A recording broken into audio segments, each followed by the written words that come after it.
இப்போ வந்திருக்கிற தகவல் பிரகாரம் 38 பேர் இது வரைக்கும் உயிரிழந்திருக்கிறாங்க. அதில் ஆண்கள் 12, பெண்கள் 16, குழந்தைகளில் ஆண்கள் 5, பெண்கள் 5. இந்த சம்பவம் தெரிந்தவுடன் காவல்துறை சார்பில் நாம் எடுக்க வேண்டிய நடவடிக்கைகள் கொடுத்து ஆலோசித்து உடனடியாக நமது ADG law and order Davidson மற்றும் 3 ஐஜி, 2 டிஐஜி, 10 எஸ்பி சம்பவ இடத்துக்கு ஒரு 2000 போலீசுடன் சென்றுள்ளனர். மேற்படி என்ன சார்? ஓகே, கேளுங்க, சொல்லுங்க. கேட்கும்போது கரூரில் இருக்கக்கூடிய அந்த ரவுண்டான திடல், அதே போல உழவர் சந்தையுடைய திடல்ல கேட்டிருந்தாங்க அனுமதிக்கிறது. ஆனா இப்போது இந்த கூட்டம் நடத்தப்பட்ட இடத்துல அனுமதி கொடுக்கப்பட்டிருக்கு. இதற்கு முன்பாக பல மாவட்டங்களில் கூட்டங்கள் நடத்திருக்காங்க. அப்போ கூட்டம் அதிகமாக கூடக்கூடிய ஒரு நபருக்கு, ஒரு தலைவருக்கு ஒரு குறிப்பிட்ட இடத்துல காவல்துறை அனுமதி, அதன் காரணமாக இந்த மாதிரி ஒரு நெருக்கடி ஏற்பட்டு இதற்கு முன்னர் நடந்த கூட்டங்களை மனசில் வைத்துக்கொண்டுதான், கருத்தில் வைத்துக்கொண்டுதான் திருச்சியில், நாகப்பட்டினம், திருவாரூரில் அவர்கள் கூறியதை விட கூட்டம் அதிகமாக வந்தது மனதில் வைத்துக்கொண்டுதான் இந்த வாட்டி கரூரில் அவங்க முதல்ல கேட்டது லைட் ஹவுஸ் ரவுண்டான உழவர் சந்தை. அது ரெண்டுமே இதை விட குறுகிய இடம், அதை விட இது கொஞ்சம் வசதியான இடமாக இருக்கும் என்று அவர்கள் கேட்டதுக்காக இது கொடுத்தது. முதல்ல அவங்க அந்த 2 இடம் கேட்குறாங்க. அது நாங்கள் அது முன்னாடி நடந்த கூட்டத்தை வச்சு இந்த இடம் போராதுன்னு சொல்ல போய் தான் இந்த இடத்த அவங்க வாங்கிக்கிறாங்க.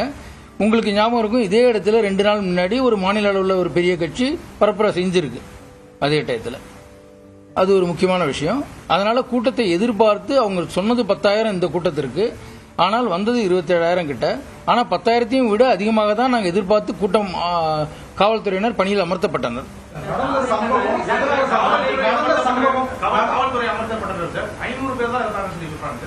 ஆமா, அந்த இடத்துக்கு 500 தான். ஏன்னா அந்த இடம் உங்களுக்கு ரோடு தான். அந்த இடத்துல அதுக்கு மேல நிக்கிறதுக்கு போலீஸ் நின்னாங்கன்னா மக்கள் கூட நிக்க முடியாது. அதுதான், அதாவது அந்த இடம் கரூர் ஊருக்குள்ளார கரூர் ஈரோடு ரோடு மேலேயே இருக்கு. அதனால ரோடு மேல அதுக்கு மேல உங்களால டிப்ளாய் பண்ண முடியாது. அந்த இடத்துல தான் இருங்க, ஒரே நிமிஷம் சொல்றதை கேளுங்க. இது மாவட்டத்தில் கலெக்டர், எஸ்பி மீட்டிங் போட்டு அனைத்து கட்சிக்காரர்களுக்கும் அறிவிக்கப்பட்ட ஒரு இடம். அதனாலதான் இந்த இடத்துல இதுக்கு 2 நாள் முன்னாடி வேற ஒரு பெரிய கட்சியும் நடத்திருக்கிறாங்க. இன்னொன்னு முக்கியமா குறிப்பிட வேண்டியது என்னன்னு நீங்க பார்க்க வேண்டியது, இதுல பர்மிஷன் கேட்டது காலையில 3 மதியம் 3 10 மணி வரைக்கும் தான் பர்மிஷன் அந்த இடத்துக்கு கேட்டிருந்தது. அந்த தமிழக வாழ்வுரிமை கட்சி ட்விட்டர்ல, அவங்க ஹெட் குவார்டர்ஸ் ட்விட்டர்ல 12 மணிக்கு வருவாருன்னு போட்டிருந்தாங்க. 11 மணிலேருந்து உங்களுக்கு கூட்டம் வர ஆரம்பிச்சிருது. கடைசியா இவர் வரும்போது 7:40. ஆமா, தமிழக வெற்றி கழகம் தான். என்ன, கடைசியா இவங்க வரும்போது 7:40 ஆயிடுது. அதனால காலையில 11-12 சேர்ந்த கூட்டம் அங்கேயே இருந்தது. அவங்களுக்கு போதுமான அளவு தண்ணி, சாப்பாடு இதெல்லாம் இருக்காது இந்த வெயில் நிலைமையில. அது ஒரு முக்கியமான பாயிண்ட். இதுல யாரையும் குறை சொல்றதுங்கிறத விட ஃபேக்ட் நம்ம சொல்ல வர்றது எல்லாமே ஒரு factual position. Twitter handle 12 o'clock வராங்கிறதுனால மக்கள் வந்துகிட்டே இருந்தாங்க. 2வது பாயிண்ட் நீங்க பார்க்கணும் என்னன்னா, அவர் வரும்போது வரவேற்பு ஒரு இடத்துல நடக்குது, அங்கேருந்தே கூட்டம் பின்னாடியே வருது. அங்கேருந்து கூட்டம் வரும்போதே ஊருக்குள்ள ரொம்ப கஷ்டப்பட்டு போலீஸ் தான் அழிச்சு கொண்டு வராரு. அது அவரே திரு விஜய் அவர்களே உங்களுக்கு ஆரம்பத்தில் சொல்றாரு, போலீஸ்காரர்கள் சிறப்பாக செய்தாரு, நாங்கள் வந்தோம்னு. அதனால கூடவே அந்த வர கூட்டம் இருக்கு பாருங்க, அதுவும் நிறைய சேர்ந்துகிட்டே வருது. சார், குறிப்பா நம்ம சென்னையிலே பாத்தீங்கன்னா 5000 மக்கள் கூடுவாங்க, 2000 போலீஸாவது கூடுவாங்க சார். ஆனா இங்க 10,000க்கு மேல கூடுவாங்க என்ன சொல்லிட்டாங்க. ஆனா எதிர்பார்ப்பு 25,000க்கு மேல. ஆனா எப்படி 5000? எதிர்பார்ப்பு 25 கிடையாது, 10,000 சொன்னா நாங்க அதை விட கொஞ்சம் கூட எக்ஸ்ட்ரா போடுவோம் வழிய. இதற்காக வேண்டி நம்ம கரெக்ட் எஸ்டிமேட் அவங்களுக்கு கால்குலேஷன் போட முடியாது. இதுக்கு தான் நம்ம கண்டிஷன் போடும்போது 1வது முக்கியமான கண்டிஷனே கட்சி தொண்டர்கள் ஒத்துழைத்து அவர்களை சீராக அழைத்து வைத்து சீராக அமர்த்த வேண்டும்ங்கிறது ஒரு கண்டிஷன் போடுறோம். ஏன்னா அவங்க தான் ஆர்கனைஸ் பண்ணும்போது இதெல்லாம் கொண்டு வரணும்னு. அதனால நம்ம போலீஸ் எக்ஸ்ட்ரா ஹெல்ப், எக்ஸ்ட்ரா ஒர்க்க வழிய இதை போலீசார் 27,000 எதிர்பார்த்து போடணுங்கிறது எதிர்பார்க்க முடியாது நம்ம. சரி, அடுத்தது இருங்க.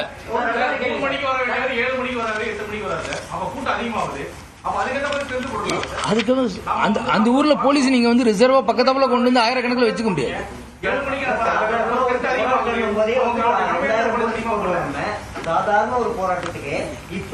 இது நாமக்கல், கரூர், இது நாமக்கல், கரூர் எல்லா ஊருக்கும் அவர் வண்டியில போயிட்டு இருக்கிறாரு. எல்லா இடத்துலயும் நடக்கிறது தான். இதே நாமக்கல்ல அன்னைக்கு நடந்திருக்கு, நம்ம பந்தோபஸ்து கொடுத்திருக்கிறோம்.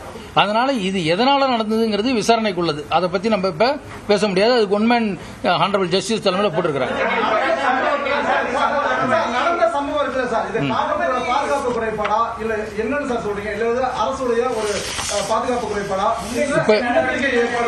இப்பொழுது விசாரணை நடந்திருக்கு. ஒன்மேன் கமிஷன் போட்டிருக்கிறாங்க. அதனால இப்பொழுது அதை பத்தி பேச முடியாது.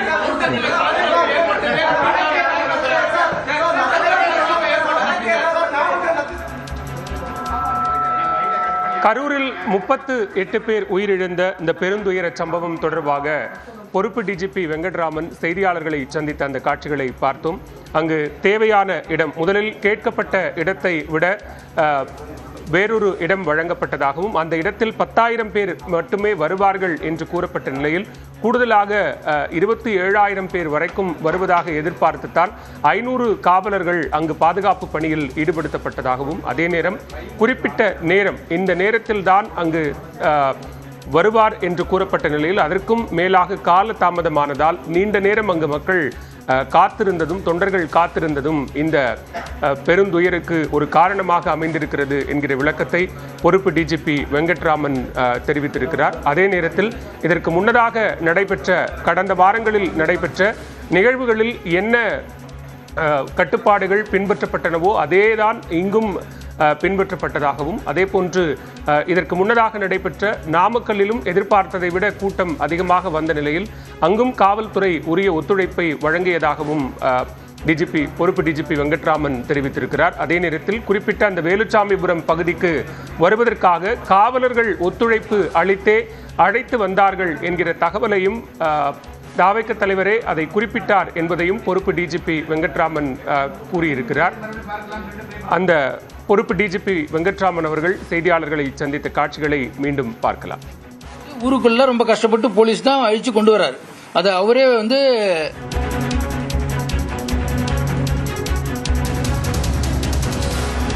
எதிர்பார்த்து அவங்க சொன்னது 10,000 இந்த கூட்டத்திற்கு, ஆனால் வந்தது 27,000 கிட்ட. ஆனால் 10,000ஐயும் விட அதிகமாக தான் நாங்கள் எதிர்பார்த்து கூட்டம் காவல்துறையினர் பணியில் அமர்த்தப்பட்டனர்.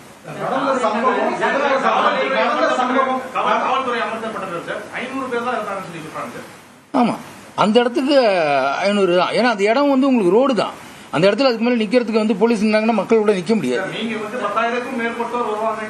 அதுதான் அதாவது அந்த இடம் கரூர் ஊருக்குள்ளார கரூர் ஈரோடு ரோடு மேலேயே இருக்கு. அதனால ரோடு மேல அதுக்கு மேல உங்களால டிப்ளாய் பண்ண முடியாது. அந்த இடத்துல தான் இருங்க.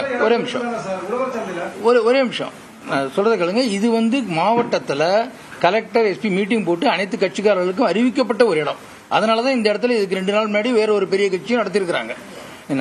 இன்னொன்னு முக்கியமா குறிப்பிட வேண்டியது என்னன்னு நீங்க பார்க்க வேண்டியது, இதுல பர்மிஷன் கேட்டது காலையில 3. ஒரு முக்கிய துரதிருஷ்டமான விஷயம் நடைபெற்றதால் நிறைய நண்பர்கள், பத்திரிகை நண்பர்கள் என்னிடம் தொலைபேசியில் அணுகி கேட்டுக்கொண்டிருந்ததால் அனைவரையும் கூப்பிட்டு நடந்த விஷயங்களை எடுத்து சொல்வதற்காக அழைத்துள்ளேன். இன்று நடந்தது மிகவும் வருந்தத்தக்க துரதிருஷ்டமான ஒரு அன்பார்ச்சுனேட் இன்சிடென்ட். இதில் இப்போ வந்திருக்கிற தகவல் பிரகாரம் 38 பேர் இது வரைக்கும் உயிரிழந்திருக்கிறாங்க. அதில் ஆண்கள் 12, பெண்கள் 16, குழந்தைகளில் ஆண்கள் 5, பெண்கள் 5. இந்த சம்பவம் தெரிந்தவுடன் காவல்துறை சார்பில் நாம் எடுக்க வேண்டிய நடவடிக்கைகள் கொடுத்து ஆலோசித்து உடனடியாக நமது ADG law and order Davidson மற்றும் 3 ஐஜி, 2 டிஐஜி, 10 எஸ்பி சம்பவ இடத்துக்கு ஒரு 2000 போலீஸருடன் சென்றுள்ளனர். மேற்படி என்ன சார்? ஓகே, கேளுங்க, சொல்லுங்க. கேட்கும்போது கரூரில் இருக்கக்கூடிய அந்த ரவுண்டான திடல், அதே போல உழவர் சந்தையுடைய திடல்ல கேட்டிருந்தாங்க அனுமதிக்கிறது. ஆனா இப்போது இந்த கூட்டம் நடத்தப்பட்ட இடத்துல அனுமதி கொடுக்கப்பட்டிருக்கிறது. இதற்கு முன்பாக பல மாவட்டங்களில்